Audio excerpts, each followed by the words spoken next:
नमस्कार मंडळी. मी तर सणांसाठी रेडी आहे. पण आय थिंक माझे केस नाहीयेत. फेस्टिवल्ससाठी असे सुंदर कर्ल्स करायचे आहेत, ते पण काही मिनिटात. चला दाखवते माझं सिक्रेट.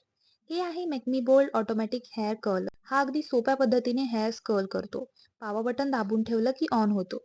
डाव्या बाजूसाठी हे बटन आणि उजव्या बाजूच्या कर्ल्ससाठी हे बटन प्रेस करायचं. टेम्परेचर कंट्रोल पण दिलाय, सो आपल्या पद्धतीने सेट करू शकतो. फक्त केसांचा छोटासा भाग घ्या, कर्लरमध्ये ठेवा, बटन दाबा, ह्याची बीप पूर्णपणे थांबली की केस बाहेर काढा आणि काही सेकंदातच तयार होतात परफेक्ट कर्ल्स. याची स्पीड आणि सेफ्टी मला खूप आवडते. कोणताही त्रास न देता हे कर्ल्स खूप वेळ टिकतात. अगदी सलॉन फिनिश सारखे. फरक बघा ना, ना गुंता ना जळण्याची भीती. फक्त स्मूथ, बाउन्सी कर्ल्स. साध्या केसांपासून काही मिनिटात गॉर्जियस लुक. मेक मी बोल्डमुळे घरीच मिळवा सलॉन स्टाईल कर्ल्स. तेही पटकन आणि safely. Make Me Bold automatic hair curler. कारण बोल्ड म्हणजे ब्युटिफुल. मग करा ऑर्डर आणि काही मिनिटांमध्ये मिळवा festive ready curls. Thank me letter.